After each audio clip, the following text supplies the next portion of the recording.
Hello and welcome back everybody. It's Complicated Relationships Reddit Stories. Hope you guys are safe and healthy. Now let's see what the story is about today. You fire up an old laptop and you find lots of pictures of your wife of 5 years cuddling with her ex-boyfriend. You chalked it up thinking those must be old pictures. But after you look closely, you see her wearing your engagement ring. Then you see the dates that show those pics were recent. You must listen to this story. My wife Wendy and I met through friends, dated for 2 years, married for 5. I worked as an associate at my firm for the first 2 years of our marriage, and I'm doing well professionally. Wendy was a teacher at a private school, but as soon as we got married, she quit so she could go back to school for her master's in education and is currently in an educational doctoral program while working part-time. This was a bit of a financial strain since I wanted to pay off my student loans as quickly as possible, but we managed. My wife had an old laptop that she was using when we started dating. I found it in a box in a closet. She said it crashed and wouldn't work any longer. I plugged it in, tried to turn it on, nothing.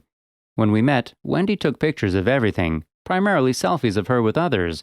Knowing that she must have had some pictures of us from that time, I yanked the hard drive and looked at it. It seemed okay. The problem must have been somewhere else. Wanting to surprise her with pictures of when we first started dating, I waited until she left to go visit her sister before I plugged it into a SATA cable connector to my PC. There were plenty of pictures. Some were of us on dates, laughing, smiling. They brought back some good memories, but there were also others of her with different people.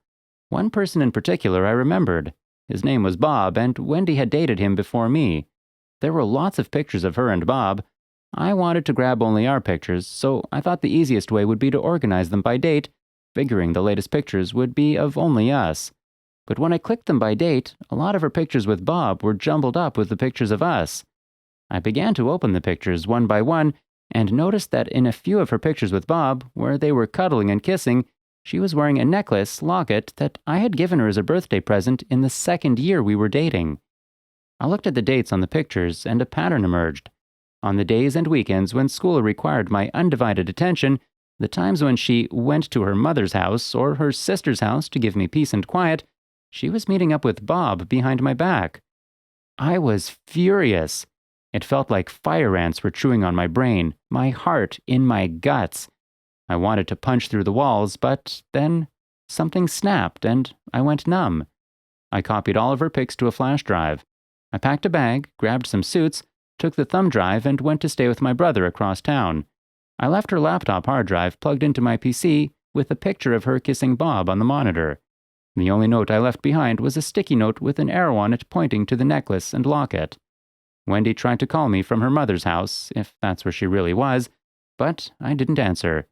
It wasn't until a few hours later, after she presumably got back to our apartment and saw the picture on the monitor, that she blew up my phone with VMs and texts. I ignored them all.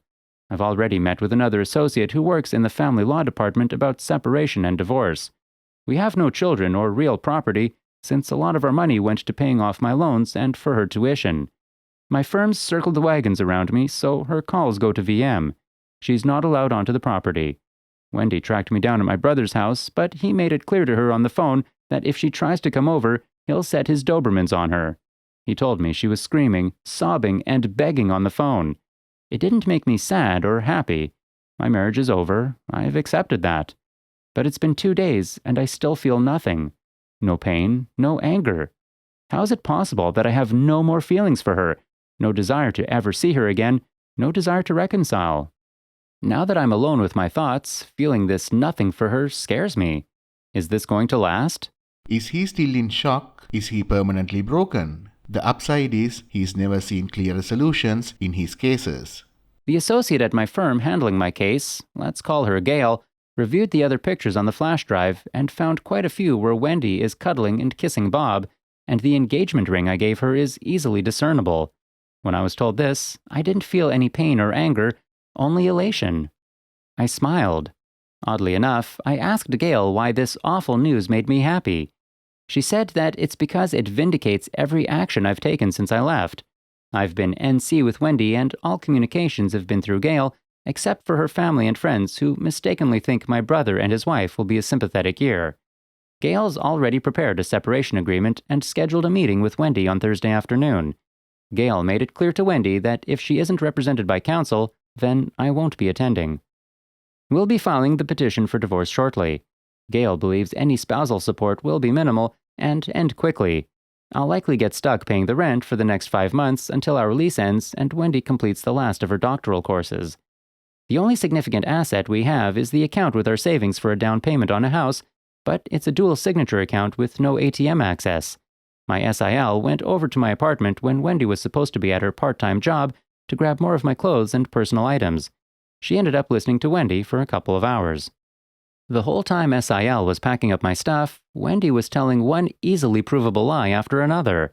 Getting nowhere, Wendy asked SIL, "Isn't there a guy in your background that just gets inside your head and you can't say no?" So I guess that's my answer to why she cheated. Bob is a Jedi and Wendy is weak-minded. By the way, SIL did answer her question. Yes, I married him. Spending time with my brother's family has kept me from feeling isolated. My nephews are crushing me in video games, and I'm enjoying every second of it. Work's going great, and the partner who oversees my department stopped by to tell me that he's really proud of how I haven't let this personal issue negatively affect my work. If you are enjoying the story so far, please give us a thumbs up and do subscribe to the channel. Wendy found a lawyer, Todd. Gail and I met with them on neutral grounds at another firm. It was the first time I'd seen Wendy since she'd left to go to her sister's or mother's house. Wendy looked horrible. Red eyes, dark bags underneath, tears had streaked her makeup, skin on her neck was covered in hives. I looked at her and felt nothing. The second she saw me, Wendy blurted out that she was sorry for everything, that she loved me, that she couldn't live without me, and that this was all a mistake, all the standard garbage. She tried to hug me, but Gail inserted herself between us and told Todd to remind Wendy that she is not to speak directly to me or Gail, that she is to talk to Todd, who will talk to Gail, who will talk to me. Gail had told me to say nothing and keep a blank expression on my face.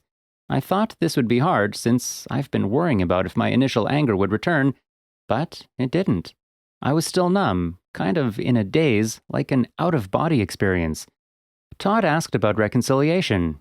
Gail made it clear that we were there to review the separation agreement, nothing else. Wendy yelled at me that we've been married for 5 years and I shouldn't throw it all away over a mistake. Todd whispered something to Wendy, and she momentarily got control of herself again. Gail and Todd began discussing the separation agreement. Todd said he didn't think it was fair to Wendy. Gail knocked down every argument he made until he admitted that it was as fair as the law requires. Wendy said that none of this is fair because this is all a mistake.